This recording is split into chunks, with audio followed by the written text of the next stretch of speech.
Nesse programa número 11, mais uma vez estamos estabelecendo uma visão sobre a ufologia mística, aqui representada pelo Ricardo Alisson, ele que pertence ao grupo UFCG de Campina Grande. É uma porta para outra análise dos fenômenos existentes dentro de uma vasta casuística. Nós do Centro Paraibano de Ufologia pesquisamos mais sobre a ufologia casuística e principalmente a de campo, onde são realizadas as vigílias ufológicas com os fenômenos visuais. Nos meses de junho e de julho foram avistados vários objetos em forma de charuto, ou que nós chamamos de cilindro. Esse fenômeno foi visto em vários países, tais como os Estados Unidos, Alemanha e Canadá. Nesse caso, um dos famosos YouTubers disse que o objeto é o mesmo, só que apareceu em cantos diferentes nesses meses separados. O programa de hoje, a entrevista é com Gilberto Melo, ele, fundador do CPB-UFO, do Centro Paraibano de Ufologia, e vai nos falar sobre toda a casuística ufológica paraibana, e em especial a pessoense. Como vocês sabem, nós estamos aqui às margens do Rio Laranjeiras, onde no passado recente foi palco de vários avistamentos anômalos. Eu sou Cláudio Nomendes, essa é a Rádio Jampa Mil Graus e o programa Ufologia Brasil. Vem com a gente!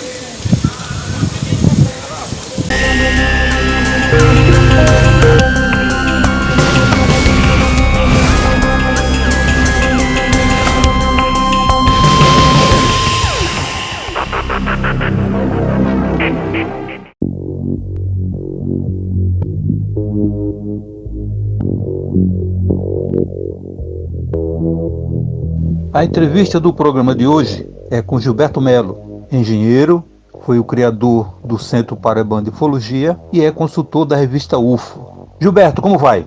Ok, boa tarde, bom dia, boa tarde, boa noite, né? Satisfação muito grande aqui ser entrevistado pelo jornalista Mendes, né? Claudio Mendes. Mendes, satisfação muito grande, viu? Bom, por aqui está tudo bem, né? Então vamos às perguntas. Como você entrou para o mundo da ufologia e como você criou o Centro Paraibano de Ufologia? Bom, em 1974, eu tinha mais ou menos 14 anos, né? E sempre ali na Aliança Francesa, que funcionava na antiga Rua da Palmeira, né? Hoje parece que é Rodrigues de Aquino, é. E lá eu ia para a reunião de filatelia, de selos. Só que a reunião de filatelia começava às 16 horas. Antes, porém, tinha um grupo de ufologia, liderado pelo senhor Jacques Ramondot, francês, né? Que era o dono da Aliança Francesa aqui em João Pessoa, dono do curso, né, de francês. E lá ele tinha uns senhores que gostavam muito de ufologia. Inclusive, um deles era o senhor Hans-Georg Kinsel, um suíço, né? Que já pesquisava há muito tempo a ufologia, e outros mais lá, que eu não me recordo o nome, né? Mas eu entrei na sala, né? Pensando que era sala de filatelia. Na verdade, era de ufologia. Aí eu entrei, eles me aceitaram. Pode entrar, jovem, sente aí. E fiquei assistindo a palestra. Gostei e a partir daí me interessei pelo tema, né? E, comprei uma revista, assim que saí de lá, fui na banca de revista e comprei uma revista chamada OVNIs, que era em quadrinhos, e fui me interessando, e daí em diante tomei gosto pelo assunto, viu? O Centro Paraibano de Ufologia teve início há uns 20 anos atrás, né? Na verdade, nós que criamos o Centro Paraibano de Ufologia, eu e Alexandre Félix, que hoje é advogado, né? Ele participou da fundação do Centro Paraibano de Ufologia. Existia um grupozinho aqui chamado CEL, né? Centro de Estudos Ufológicos, tá bom? Só que o CEL passou pouco tempo, teve pouco tempo de existência, né?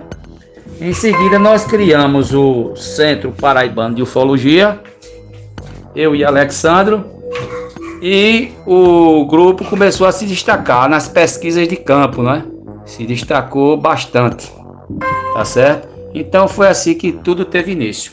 Como você chegou até a revista UFO e se tornou um consultor? Eu cheguei até a revista UFO devido às publicações que eu fiz aqui no estado, que não só no estado da Paraíba, como no Nordeste, no Brasil, começaram a se destacar, não é? E eu mandei alguns temas, assuntos pesquisados para a revista UFO.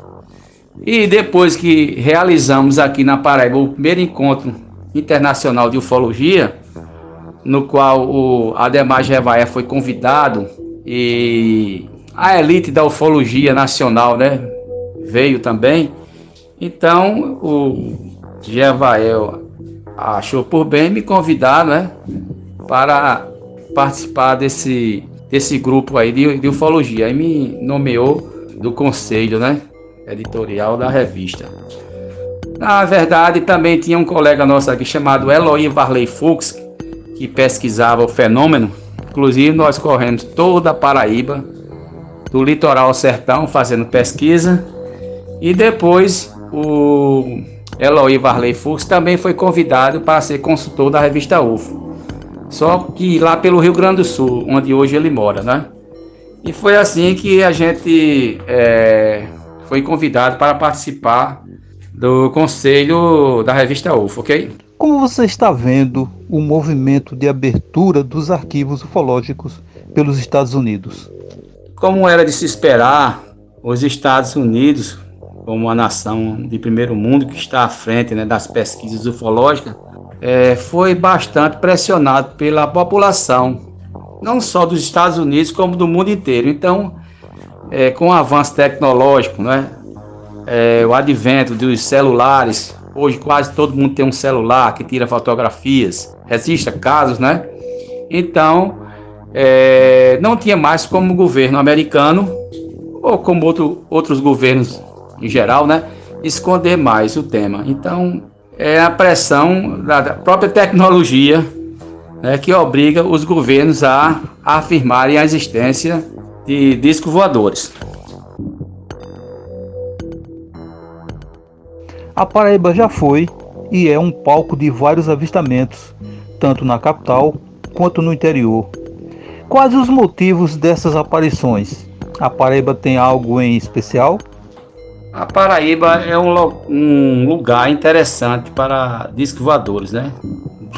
Do litoral ao sertão, ela apresenta vários fatos, né, que foram amplamente pesquisados pelo Centro Paraibano de Ufologia.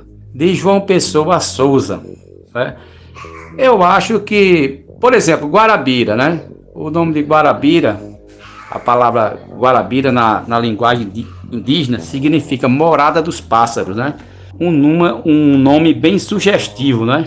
Outra coisa também, Guarabira, você visto do alto, do céu, de avião, ela tem um formato de um prato, parece até um disco voador, né? Então, o lugar é bastante visitado por discos voadores, por esses motivos, né? São lugares desertos, tem alguns lugares no sertão são desertos, a população é muito, vamos dizer assim, inocente nesse aspecto, né? E por isso e outras coisas mais que esses UFOs aparecem na nossa região. Você acha que o contato com estes seres está próximo ou já aconteceu? Olha, o contato já aconteceu em diversas esferas, tanto primeiro, segundo, terceiro, quarto, quinto graus e assim vai.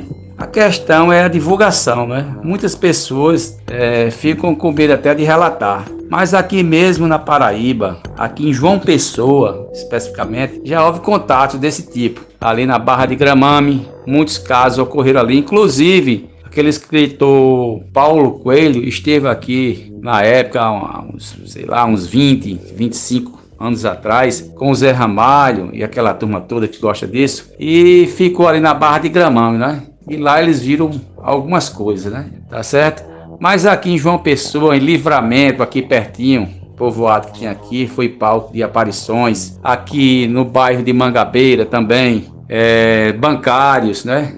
Muitos casos interessantes que foram publicados na revista UFO, né? Se você colocar no Google Gilberto Melo Ufologia, aparecerá vários relatos dos casos que ocorreram aqui no nosso estado.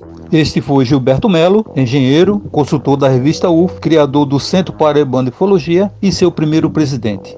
A Rádio Jampa Mil Graus e o programa Ufologia Brasil agradece a tão honrada entrevista, Gilberto. Muito obrigado. Eu que agradeço participar desse programa Ufologia Brasil pela Rádio Jampa Mil Graus e estou muito satisfeito e orgulhoso de participar dessa entrevista. Comunicando também que nós temos no Facebook um grupo chamado Ciência e Ufologia.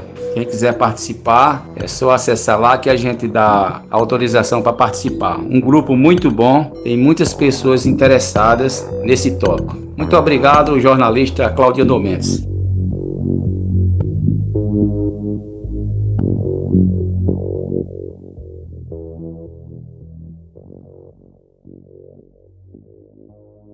Ouvem agora pelo nosso canal no YouTube ou pelo próprio sinal da web Radio Jampa Mil Graus, neste programa produzido pelo Centro Paraibano de Ufologia, apresentado pelo nosso presidente Claudionor Mendes e brilhantemente gravado e editado pelas ágeis e competentes mãos mágicas de Rio do Campos.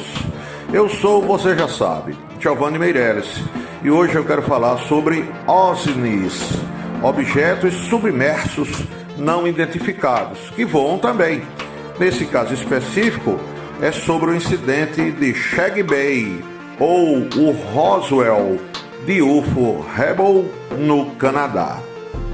O que é isso? É o impacto de um objeto desconhecido no mar, próximo a Shag Rebel.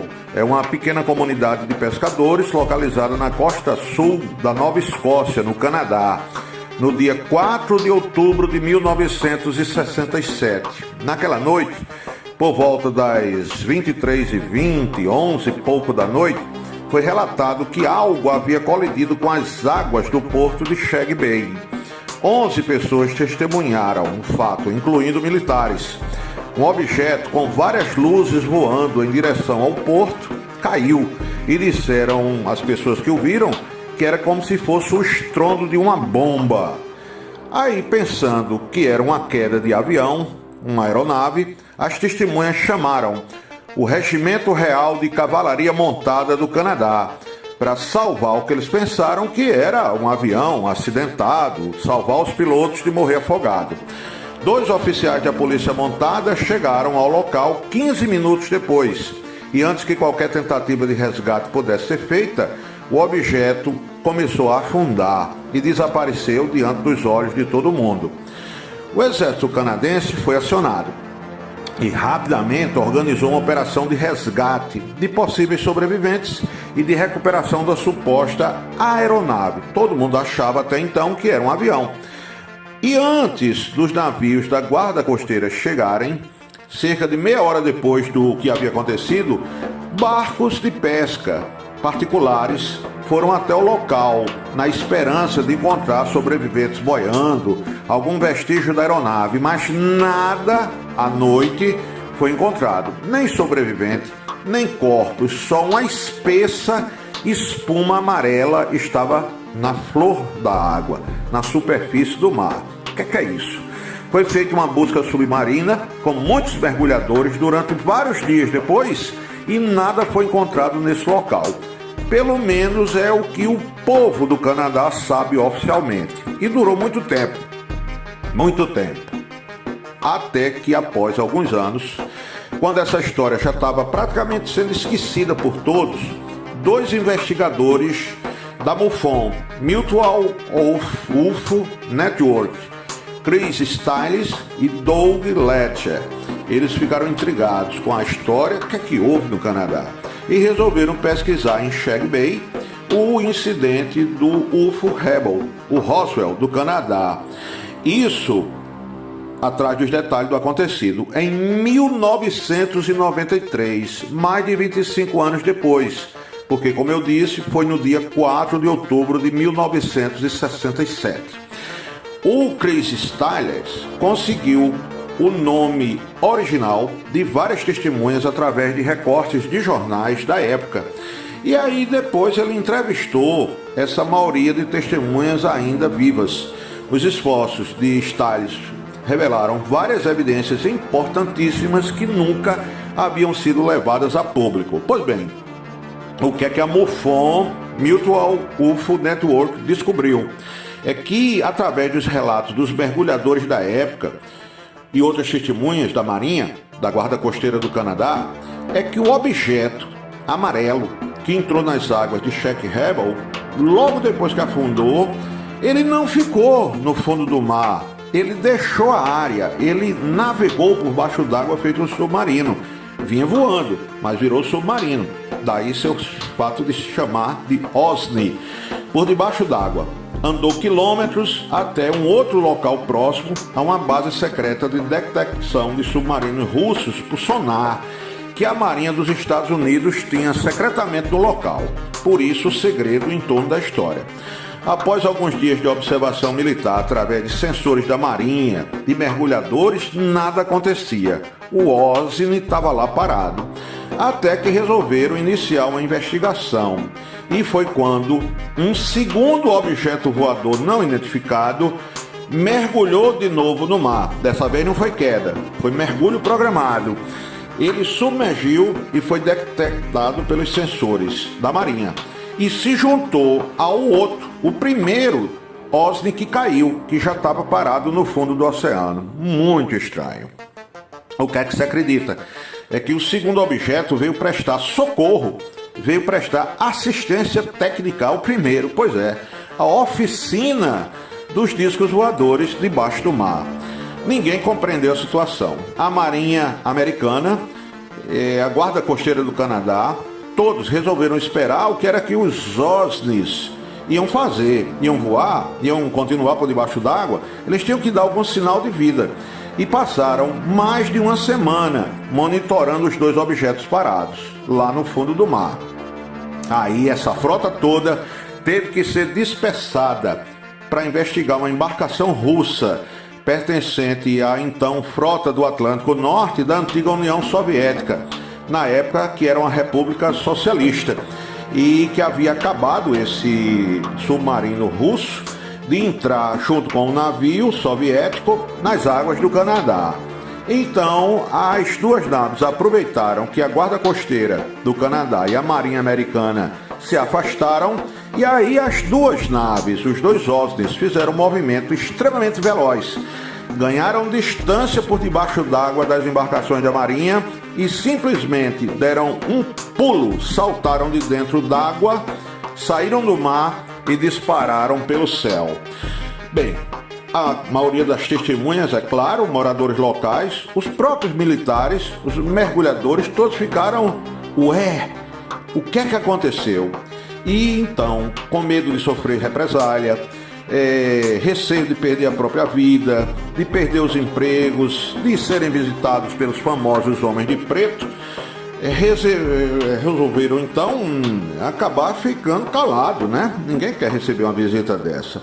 E o objeto nunca foi identificado, nem debaixo d'água, nem quando voou, e foi oficialmente classificado como OVNI inicial, voador, e depois como OSNI, objeto submerso, em documentos do governo do Canadá, só agora revelados. Lembrando que OSNI quer dizer objeto submarino não identificado. É o disco voador que não voa no ar, ele mergulha no mar, num lago, como se fosse um submarino, e continua com origem desconhecida. Ele depois decola, acelera dentro d'água e ganha os céus em alta velocidade. E claro, a MUFON, Mutual UFO Network, todo mundo sabe que é sediada no Canadá, nos Estados Unidos é uma dos maiores investigadores do mundo. As mais antigas investigações são recuperadas sobre queda de UFOs, fenômenos aéreos anômalos em todo o mundo. Eu sou Giovanni Meirelles e esta é a sua Rádio Champa 1000 Graus.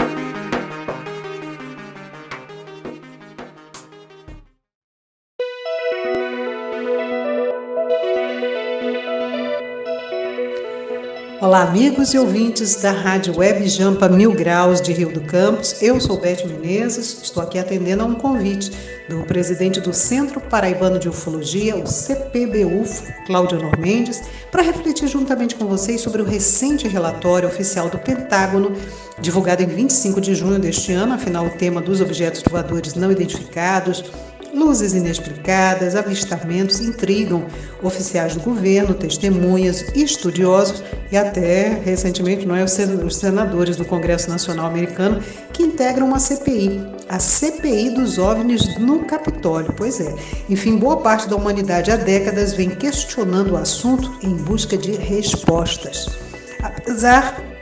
Apesar de todas as expectativas colocadas a respeito desse relatório, pouco de fato foi respondido, levando a mais perguntas do que esclarecimentos, e é preciso nós lermos mais as entrelinhas do documento. Vamos lá?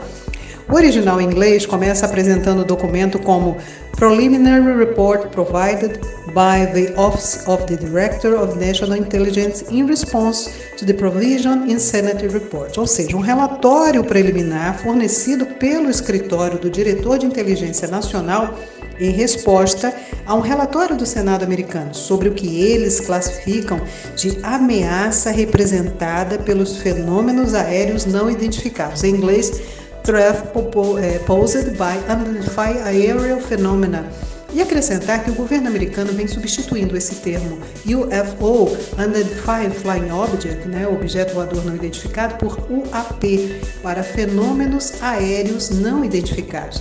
É uma forma de suprimir, de dissociar os fenômenos de uma presença inteligente. É como se, ao invés de confirmar que são naves pilotadas por seres inteligentes, se tratam de fenômenos como uma causa natural ainda desconhecida por nós.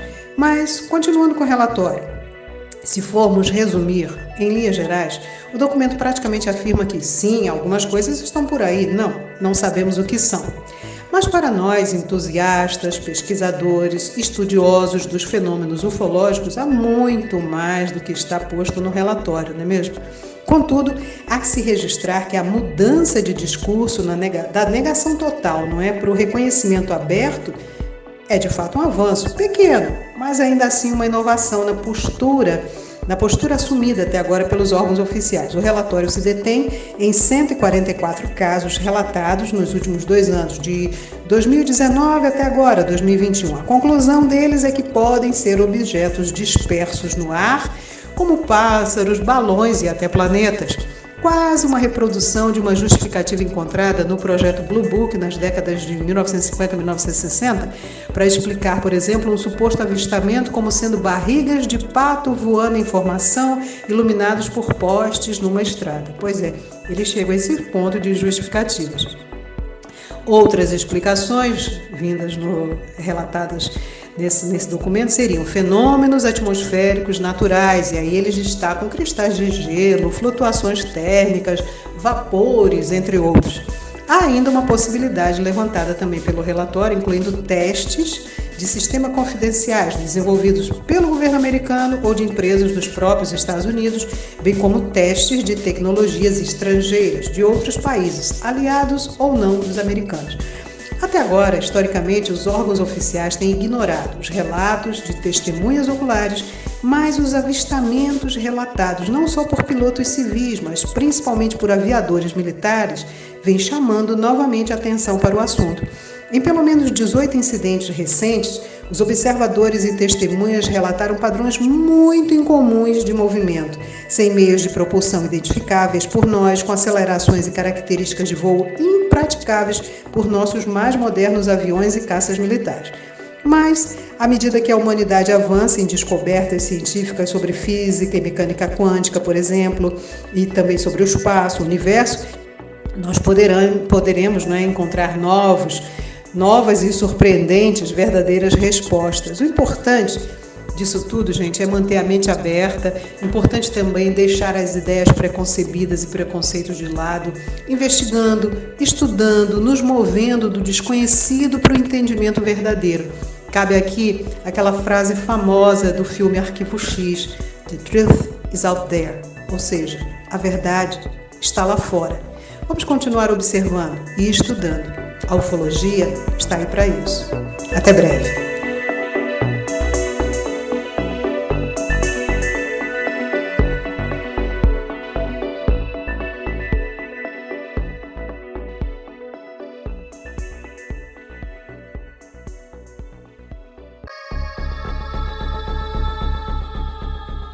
Olá, boa tarde ou boa noite.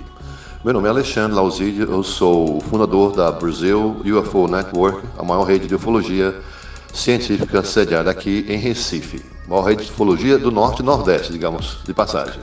Hoje nós vamos falar sobre UFOs e IFOs. Qual é a diferença entre um UFO e um IFO? Primeiro, o que significa UFO? É a sigla em inglês, que é Unidentified Flying Object, ou seja, objeto voador não identificado. E o que são IFOs? IFOS, são os Identified Flying Objects, ou seja, objetos que são identificados, diferentemente dos UFOs. Então não são poucas as confusões feitas com as várias observações nos céus com os OVNIs, que na realidade não passam de fenômenos naturais ou mesmo da criação do homem, objetos como máquinas, drones e etc. Entre várias dessas observações, temos as nuvens que têm um formato de um disco voador, conhecido como nuvens lenticulares. Entenderam? Então, essas nuvens, elas têm um formato que assemelha-se ao disco voador, quando na verdade são nuvens, Outra coisa, meteoros ou estrela cadentes, caindo nos céus. As pessoas muitas vezes, lá vai um disco voador, e na verdade não é um disco voador, é um IFO, ou seja, um objeto que é identificado, nesse caso com o meteoro caindo, o meteorito. Além de drones, satélites e estação espacial, aviões bombardeiros de última geração são também confundidos com UFOs. E, mais uma vez, são objetos totalmente identificados. Balões ou lanterna de papel, raio globular, falhas de testes em mísseis, balões meteorológicos, tudo aí faz parte dos objetos voadores que são facilmente identificados. Então, como produzir um vídeo fake? Isso também é uma coisa muito divulgada na internet. São vídeos que não são, na verdade, disco voador, são fakes que estão ali, pessoas que de propósito fazem com o intuito da desinformação. Então, para encerrar, queremos lembrar que os UFOs são os objetos voadores não identificados, que representam cerca de 3 até 5% das ocorrências ditas como ufológicas, E os IFOs são esses objetos que são identificados, e a nossa organização, por sinal, tem assim várias pessoas que já estão sendo treinadas para identificar ou separar o joio do trigo. Essa é o nosso áudio de hoje à noite. A todos eu agradeço a atenção. Uma boa noite.